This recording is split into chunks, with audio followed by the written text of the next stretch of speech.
sini. Kali ini kita akan mempelajari tentang teks eksposisi. Nah, pada pertemuan pertama ini kita akan mempelajari tentang pengertian dan unsur dari teks eksposisi. Kita lanjut aja ke slide berikutnya ya. Oke, yang pertama kita akan pelajari tentang pengertian teks eksposisi. Apa sih eksposisi? Apa sih teks eksposisi? Kalian bisa lihat di bagian ini.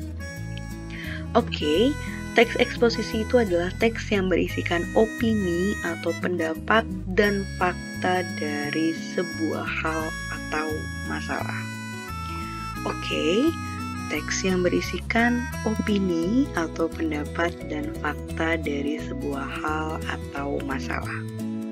Nah, hal atau masalah yang dibahas dalam teks eksposisi adalah isu global, masalah-masalah yang ada di dunia, ataupun hal yang sedang hits saat ini. Apa sih itu hits?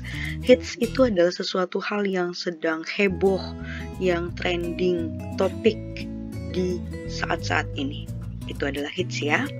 Nah, biasanya menimbulkan sebuah perdebatan banyak orang. Ada yang pro atau setuju dan juga ada yang kontra atau tidak setuju. Nah, apa saja kira-kira isu global dan juga yang sedang hits? Nah, kalian bisa lihat di bawah sini. Nah, isu global itu ada tentang kebakaran hutan atau penebangan pohon secara liar ataupun keadaan lingkungan. Selanjutnya ada efek rumah kaca atau global warming, pemanasan global ya. Dan juga ada tentang terorisme atau ISIS. Nah, dari poin 1 sampai dengan poin ketiga ini adalah isu global atau permasalahan-permasalahan yang dihadapi oleh dunia. Jadi dunia saat ini ya sedang mengalami kebakaran hutan juga, mengalami pemanasan global atau efek rumah kaca juga.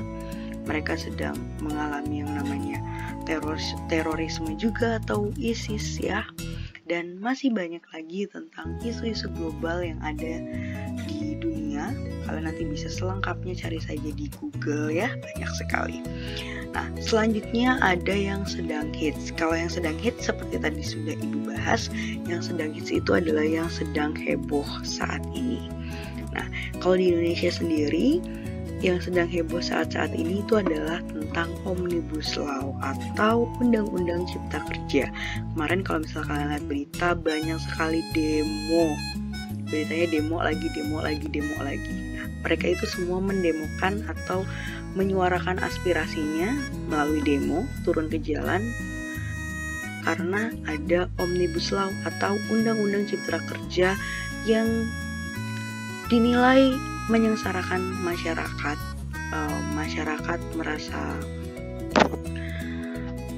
terzolimi, ya kurang lebih kayak gitu. Nanti kalian bisa lebih lengkap lagi tentang Omnibus Law, cari saja di Google ya, lebih lengkapnya. Selanjutnya yang sedang hit saat ini yaitu tentang COVID-19 atau virus corona. Kenapa Ibu cantumkan di sini yang sedang hits? Karena virus corona itu ya masih heboh di negara ini. Bahkan bukan hanya di negara ini. Di seluruh dunia pun COVID-19 masih heboh dibicarakan, masih hits untuk dibicarakan ya.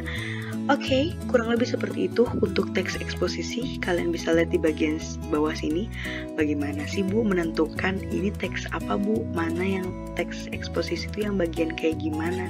Nah, kalian bisa pelajari yang ini ya. Jadi awal mulanya itu kita lihat dulu, atau di bagian judulnya kita lihat dulu nih, seperti yang ada di sini, isu global atau yang sedang hits sih kita lihat dulu. Misalnya ya, Ibu punya di sini pembelajaran jarak jauh bagi siswa. Sekarang Ibu tanya sama kalian ya, silahkan kalian jawab di rumah kalian masing-masing. Pembelajaran jarak jauh bagi siswa itu kan pasti akan menimbulkan sebuah pro dan juga kontra, ataupun hal yang setuju dan hal yang tidak setuju. Kalau menurut kalian sendiri, pembelajaran jarak jauh itu bagaimana? Mungkin sebagian dari kalian ada yang merasa, ya setuju Bu, karena menghindari virus kita harus berjaga jarak, kita tidak boleh berkerumun. itu. Ya, ada yang setuju berpendapat seperti itu. Tapi ada juga yang kontra atau tidak setuju. Pembelajaran jarak jauh itu bikin kuota saya habis, Bu. Saya nggak ada kuota, ketemu sama guru nggak ada, saya mau nanya juga bingung, saya nggak ngerti sama pelajarannya. Nah, itu dia teks eksposisi. Isinya adalah opini atau pendapat dan juga fakta dari sebuah hal atau masalah. Tadi Ibu sudah kasih masalahnya, yaitu tentang pembelajaran jarak jauh bagi siswa. Silahkan, kalian cari sendiri, apa opininya? Opini siapa? Opini kalian, pendapat kalian. Bu, faktanya dari mana? Faktanya kamu research atau kamu cari faktanya.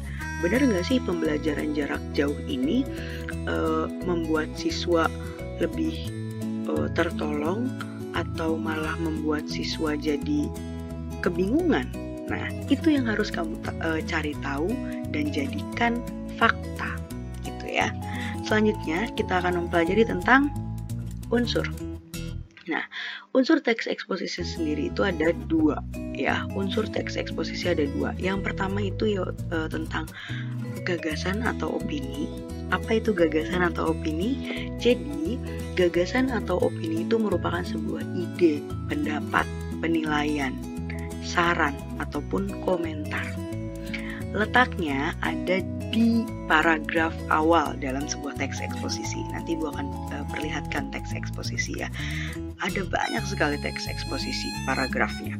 Nah, untuk gagasan atau opini itu letaknya ada di paragraf pertama ya. Jumlahnya itu ada sekitar 2 sampai dengan 3 paragraf. Bukan hanya di paragraf awal, tapi bisa ada di paragraf 1, paragraf 2, paragraf 3, atau paragraf 4 ya. Biasanya jumlahnya untuk paragraf yang berisikan gagasan atau opini itu ada 2 sampai dengan 3 paragraf. Ya. Nah, misalnya kalian lihat di sini. Ketika Ibu memberikan sebuah hal atau masalah. Nah, di sini ada tentang pembelajaran jarak jauh bagi siswa, kotornya laut Indonesia, terkikisnya kata terima kasih pada remaja. Berarti ada 3 masalah yang Ibu kasih ke kalian. Untuk menentukan opininya, kamu tinggal berpendapat saja. Apa pendapat kamu tentang pembelajaran jarak jauh bagi siswa? Selanjutnya, apa pendapat kamu tentang kotornya laut Indonesia? Selanjutnya, apa pendapat kamu tentang terkikisnya kata terima kasih pada remaja? Ya, silakan kalian berpendapat, silakan kalian berkomentar, silakan kalian memberikan penilaian ataupun saran tentang masalah-masalah ini. Ya, ketika kalian bisa mengungkapkan pendapat kalian tulis pendapat kalian berupa kalimat-kalimat dan jadilah beberapa paragraf. Itu adalah sebuah gagasan. Oke, kurang lebih seperti itu untuk gagasan. Selanjutnya kita ke fakta. Nah, kalau fakta sendiri itu adalah pendukung sebuah gagasan. Ketika gagasan sudah punya atau sudah ada sebuah gagasan, bisa didukung sebuah fakta. Karena kalau misalnya kamu cuma berpendapat doang, tapi kamu tidak bisa membuktikan omongan kamu atau pendapat kamu melalui sebuah fakta, kamu dianggap berbohong. Ya, atau apa yang kamu berikan itu bisa aja orang bilang bohong. Misalnya ada orang yang berpendapat pembelajaran jarak jauh itu menyengsarakan bagi siswa, membuat siswa kesulitan. Atas dasar apa kamu bilang kalau pembelajaran jarak jauh itu membuat siswa kesulitan? Nah, untuk kamu dipercaya bahwa omongan kamu benar nih, bahwa siswa itu merasa sengsara atau merasa kesulitan gitu loh dalam pembelajaran jarak jauh ini. Kamu berikan buktinya atau kamu berikan sebuah faktanya. Apa faktanya? Kamu bisa wawancarain misalnya teman kamu yang merasa kesulitan, atau kamu bisa cerita pada diri kamu sendiri karena kan kamu yang mengalami pembelajaran jarak jauh ini ya. Jadi, fakta itu adalah pendukung sebuah opini atau pendukung sebuah pendapat. Ya, isinya apa? Ya ini dia yang tadi Ibu bilang. Isinya keadaan ataupun peristiwa yang benar-benar terjadi. Jadi ketika kalian berpendapat, pendapat kalian itu harus didukung dengan fakta. Kamu ngomong A, mana buktinya? Kamu bilang misalnya, tadi mobil yang tabrakan itu warnanya merah. Masa sih yang bener aja merah? Bener, nih lihat fotonya ada tuh, bener kan warnanya merah. Kurang lebih seperti itu. Itulah fakta. Tapi dalam sebuah teks eksposisi, fakta itu isinya sebuah info yang akurat seperti angka. Jadi misalnya dalam 1 tahun Indonesia kehilangan 5.000 pohon. Nah, bentuk angkanya tuh ada, jumlahnya tuh ada, 5.000 pohon loh hilang. Itu kan jelas. Bukan hanya ngomong setiap tahunnya Indonesia kehilangan banyak pohon. Banyaknya tuh berapa? Nah, si banyaknya itu kan harus dibuktikan dalam sebuah fakta. Mana faktanya? Nih 5.000, datanya ada. Kurang lebih seperti itu ya. Nah, kalian bisa lihat lagi di sini ada sebuah hal atau permasalahan. Pembelajaran jarak jauh bagi siswa, masih bahasan yang sama ya, kotornya laut Indonesia, terkikisnya kata terima kasih pada remaja. Nah, pembelajaran jarak jauh tadi sudah kita bahas. Sekarang kita ke kotornya laut Indonesia. Untuk mencari fakta atau yang benar-benar terjadi pada laut Indonesia, kamu berarti harus mencari informasi sebanyak-banyaknya fakta tentang laut Indonesia saat ini. Gimana nih keadaan laut Indonesia? Kamu cari sebanyak-banyaknya. Ya. Selanjutnya, terkikisnya kata terima kasih pada remaja. Ya, terkikisnya kata terima kasih pada remaja. Kamu cari informasi atau bukti-bukti yang banyak sekali tentang, benar nggak sih remaja saat ini tuh mengatakan kata terima kasih itu sudah jarang. Benar nggak sih remaja saat ini jarang banget ngomong terima kasih ke orang. Kamu cari faktanya sebanyak mungkin, ya, atau buktinya sebanyak mungkin. Jadi tadi kalau gagasan itu adalah sebuah pendapat kamu atau opini kamu, tapi kalau fakta itu pendukung dari gagasan atau opininya atau bukti sebuah pendapat kamu, yaitu di fakta.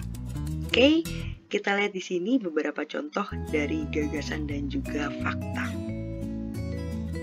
Ini contoh kalimatnya ya, simak baik-baik. Yang pertama, Ibu sudah kasih jawabannya di sini gagasan dan ini fakta.